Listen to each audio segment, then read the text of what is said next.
Hey, Micah. Stand by. Hold it. Okay. Action. Covina has become a pretty popular place for TV and motion picture locations lately. It seems filmmakers like the small-town, middle-America atmosphere that exists here. And downtown Covina is easily transformed to another era, which is exactly what happened this week when the old clock on Citrus Avenue was turned back to the 1950s for a new feature film entitled One Cup of Coffee. One Cup of Coffee is a pilot project for the recently formed company Bullpen Productions. The story examines the relationship between two baseball players, one nearing the end of his career and the other whose career is just beginning. Director Robin Armstrong told us how this project got started. This film is one which was written 18 years ago by David Ayer. David Ayer is a wonderfully talented writer, and the script had been in mothballs over the past few years because it deals with the B word, baseball. And until about 2 years ago, the B word was a verboten subject in terms of dealing with it on the screen. And Field of Dreams, Bull Durham, Major League, and a number of other pictures have shown that that doesn't necessarily have to be the case. And even within the genre, this is not truly a baseball film. It's a relationship picture, which, irrespective of the occupation of the main characters, has tremendous value from the standpoint of indicating that true value lies beyond our ability to publicly manifest our talents, whether it be sports statistics, our personal record, whether it be being published in the newspaper or winning some sort of award. That's not the measure of a man. The measure of a man is in what he leaves with others, how he gives, what he stands for, where his convictions and courage lie. And the story to this picture refers to a man named Roy Dean Bream, a 42-year-old man, a very simple man, not simple in terms of lack of intelligence, but simple in terms of a simple life. A man who loves his life, a man who enjoys his life, a man who is not bitter, not angry, but he knows what he likes, he knows where he stands, and he just loves to play baseball. He's played baseball from the Little League to semi-pro to minor league to major league to minor league again, and now he's 42 and coming to the end of his career. But the tragedy lies in the fact that he doesn't realize he's coming to the end of his career, and he's suffering from a kind of blindness. We all suffer.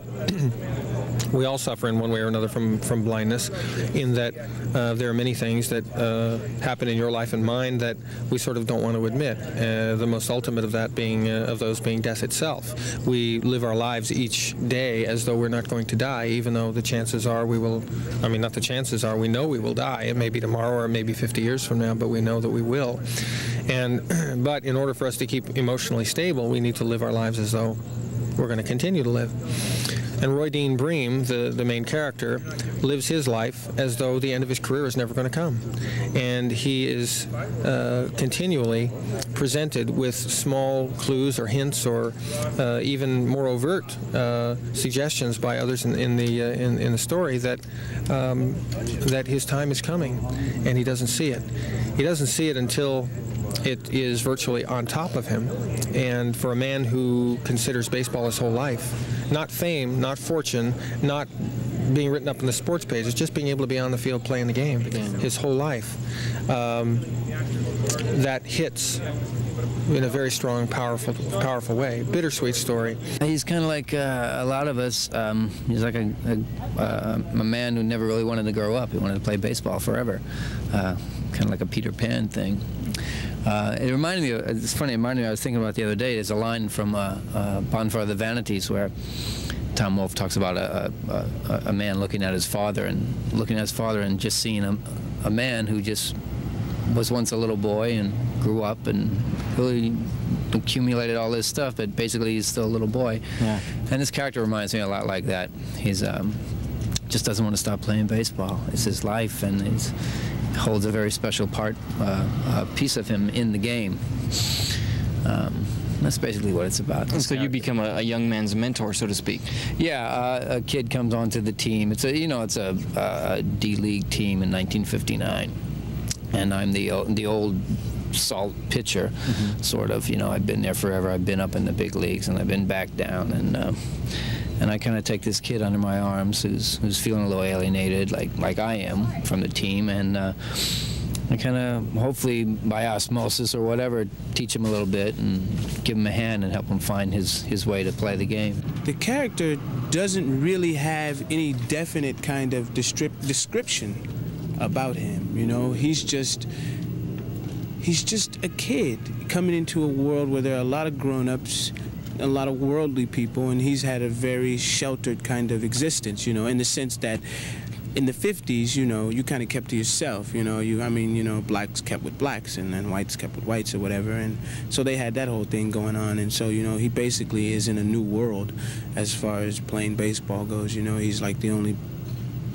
he's not only is he the youngest, but he's the only black baseball player on the team.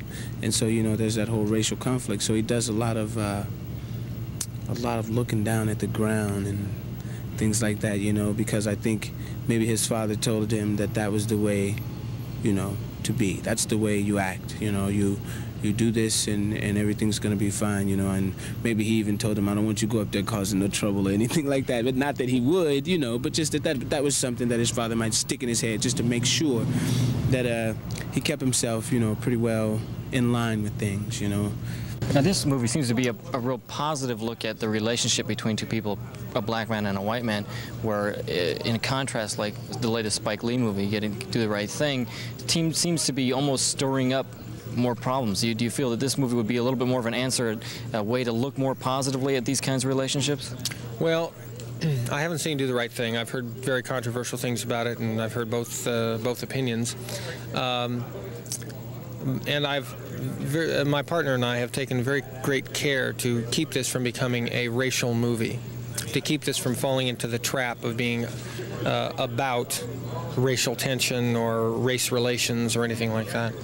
Because the 50s was a wonderful period of time, and even though it certainly had its problems like any other period, they were rooted in a type of communication and a type of a world where many things lay beneath the surface and were not laid bare and exposed raw the way they are today. Filmmaking really, in my view, is all about subtext. It's not about what the words are saying. I mean, they help, but what film is about is events, series of events. And if there's a choice, in my view, between saying something or showing it, in other words, something that can be lived out without necessarily someone having to talk about it and provide tremendous exposition and explanation, then that's what the medium is for. So what I try to do is take every unnecessary word and drop it and allow actors to show their emotions through their actions, because film is a visual medium rather than simply making it a collection of talky dialogue. You like soda? Some old RC Cola, huh? Sure you do. Huh? Come on. That's a spirit. We'll go get ourselves a soda.